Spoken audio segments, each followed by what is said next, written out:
फिर आ गए।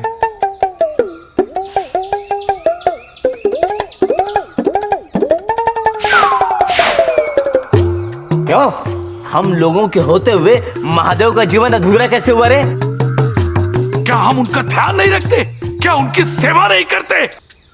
और अगर तुझे वैकुंठ की इतनी इच्छा है तो वहीं जाकर घंटी क्यों नहीं बजाता है? स्त्री का स्वागतम यानी दुख और पीड़ा का आगमन। अरे उसने कहीं महादेव को अपने वश में कर हम दोनों को यहाँ से बहिष्कृत करा दिया तो नहीं नहीं नहीं नहीं, नहीं। और हमारे इस शमशान को हमसे छीनकर अपने मनोरंजन के हेतु कहीं इसे उद्यान में परिवर्तित कर दिया तो? अरे वैसे भी नंदी इस हिमकारी वातावरण में महादेव के साथ निर्वाह असंभव है, असंभव। नंदी, यहाँ पर कोई भी स्त्री नहीं टिक सकती, नहीं टिक सकती। देवर्षि, अब आप ही कुछ कीजिए। कब तक ऐसा चलेगा? कब तक? चिंता ना करो नंदी, ये प्रक्रिया तो आरंभ हो चुकी है।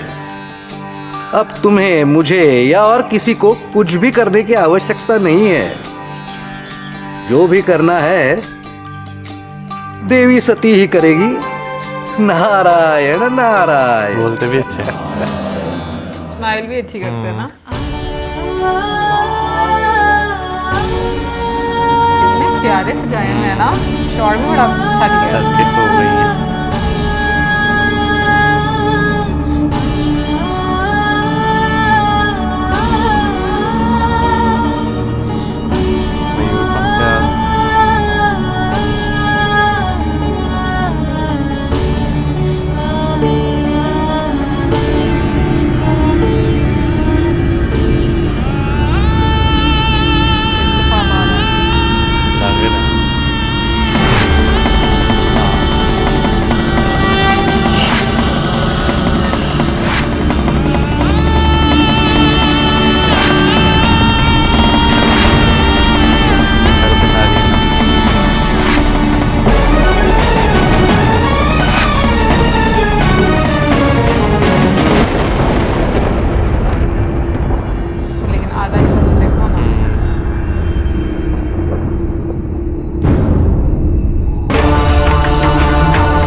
मुझे ना वो जो महादेव जब आते थे तबला जो पीछे बजता ना उसकी आवाज़ बहुत पावरफुल डमरू भी।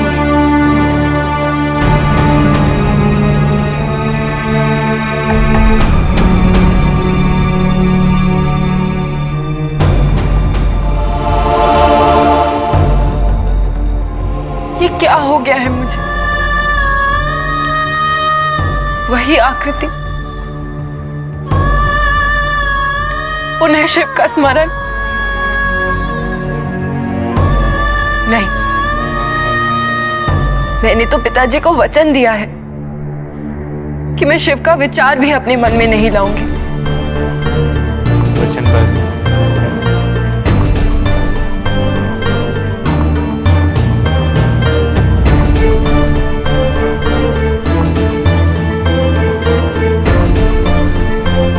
यदि मेरे स्वप्न शिव के विचारों से मुक्त ना हो सके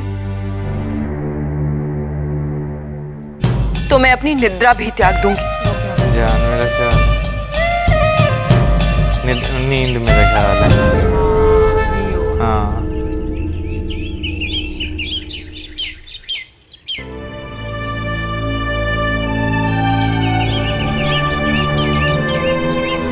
सूर्योदय होने वाला है। प्राण इतने घने बादल लगता है वर्षा होने वाली। फिर तो माँ भवन से बाहर जाने ही नहीं देगी। थोड़े से ही फूल एकत्रित करने शेष है। क्या करूं?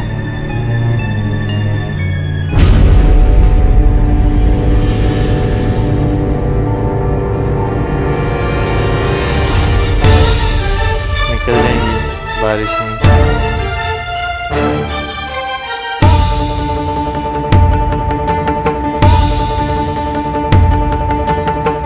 मुझे अभी जाना होगा।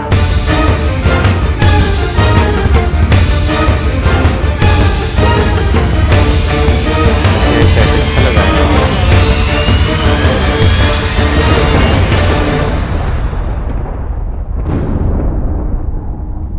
ख्याति दीदी, ख्याति दीदी, दीदी, क्या नाम लिया इन्होंने? दीदी, सती अपने कक्ष में नहीं है। तुमने उद्यान में देखा या हो सकता है मंदिर में हो? दीदी सब जगह देख लिया। मुझे लगता है आज वो अकेली ही चली गई। वो अवश्य कमल के फूल लाने गई है। किंतु बाहर तो मूसलाधार वर्षा होने की आशंका है। आंधी सी आने को है।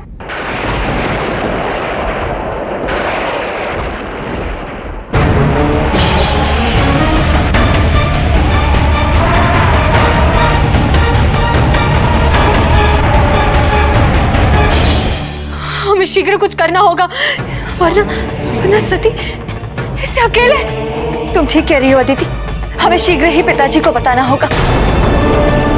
चलो अभी चलते हैं तुरंत। शीघ्र ही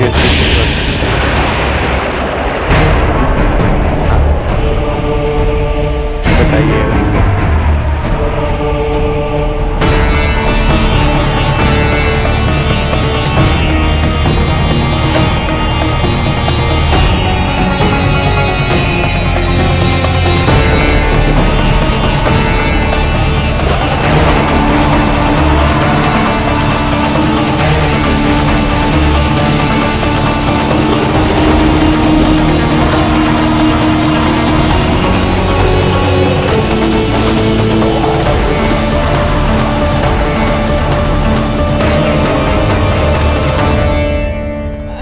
जो ऋषि नारद हैं वो विष्णु जी के बेटे हैं और वो विष्णु जी को भी मानते हैं, लेकिन वो शिव जी को भी मानते हैं। और मुझे ऐसे लग रहा है जैसे ना वो कोशिश कर रहे हैं, क्योंकि शिव जी को विरागी बोला जाता है, यानी कि अगर मैं सही समझ पाऊँ तो यानी कि जो अपनी मस्ती में रहने वाला इंसान होता है, लाइक उसको मोह माया से कोई लेना देना नहीं होता। जैसे उन्होंने बोला कि सती ने मुझे सच्चे मन से याद किया था, तो उनके लिए वो ज़्यादा इम्पॉर्टेंट है कि उनका भक्त या कोई भी इंसान जो उनको सच्चे मन से याद करता है वो वहाँ पर आते हैं।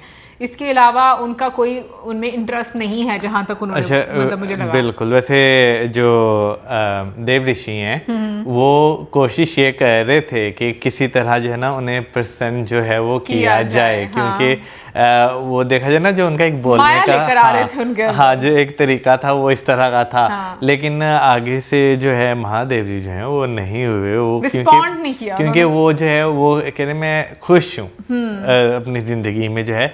लेकिन हाँ जो नंदी हैं वो थोड़े से जब वो वहाँ से निकले तो वो थोड़े से परेशान हुए थे, और बाकी जो वो जो काली परछाइयाँ थी दो वो तो बहुत खुश वो थी। भूत थे ना, वो भूत हैं, वो तो बड़े खुश हैं कि भाई यहाँ पर किसी स्त्री की कोई जगह नहीं है, परछाई ना पड़े किसी स्त्री की।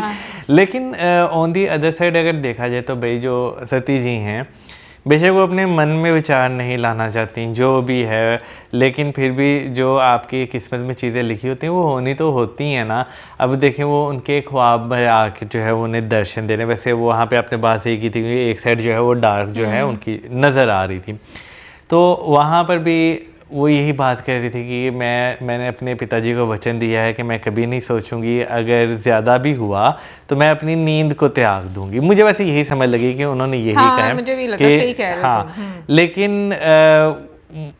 मुश्किल मैं उस टाइम की सिचुएशन के हिसाब से सोच रहा ना, क्योंकि अगर मैं आज के टाइम में भी आज सोचूं ना, किसी के लिए जब आपका मन मचलता है ना, आप जितनी मर्जी कोशिश कर लें, आपका मन हमेशा उसी साइड पर जाता है। बिल्कुल मैं इस चीज़ से अग्री करूंगी। और मैं ये बात सोच रही थी कि जैसे उनके जो पिताजी हैं उन्होंने एक उनको दंड दिया। देखो दंड देने का मतलब होता है सुधारना, लेकिन किसी को ये बोलना कि तुम्हारे मन में ये विचार भी नहीं आना चाहिए, मुझे लगता है ये चीज़ ऐसी है कि जिस पर आप कंट्रोल नहीं कर सकते। सती जी की अगर हम बात करें, जो अभी तक हम लोग देख रहे हैं जिस तरह से, तो जब से उन्होंने शिव जी को देखा है वो उनके अंदर समा गए हैं। लाइक अगर उनको वो ख्वाब में भी आ रहे हैं तो इसका मतलब है उनके दिमाग में कहीं ना कहीं पर वो होते हैं, उनकी सोच में होते हैं, क्योंकि हमें ख्वाब भी वही आते हैं जो हमारी सोच का हिस्सा होते हैं। तो वो अब उनको उस तरीके से वो नज़र आना शुरू हो गए, वो जितना मर्जी अपने आप को झुठला लें, बट उसके साथ साथ क्योंकि वो अपने पिताजी से बहुत ज़्यादा प्रेम करती हैं तो उनको भी वो दुखी नहीं देख सकती। नो डाउट उनके पिताजी भी बहुत प्रेम करते हैं, और अगर वो नहीं अपने अंदर लेकर जा रहे तो उसका रीज़न यही है कि वो उनकी बेटी को उन्होंने एक दंड दिया हुआ जिसकी वजह से वो अन्न का उपयोग नहीं कर रहे। लेकिन मैं ये बात बोलूँगी कि जैसे शिव जी की बात करें तो शिव जी का जो चेहरा बनाया हुआ है, और मतलब जैसे मतलब जो भी रोल प्ले कर रहे हैं उनकी एक ना मतलब बड़ी एक ऐसे काम सी फेस की, हाँ मतलब उनके एक्सप्रेशंस और उनकी वाइब है कि जैसे वाकई में उनको कोई लेना देना ही नहीं है किसी भी चीज़ से। तो ये चीज़ें देखकर बड़ा अच्छा भी लगता है, और मतलब आपको कुछ ना कुछ सीखने का मौका मिलता है कि आपको ना लाइफ में आपका माइंडसेट रहना कैसे चाहिए। बाकी कमेंट सेक्शन में आप ज़रूर बताइएगा कि आपको आज का एपिसोड कैसा लगा। मिलेंगे नेक्स्ट वीडियो में। सब्सक्राइब करना। Good bye.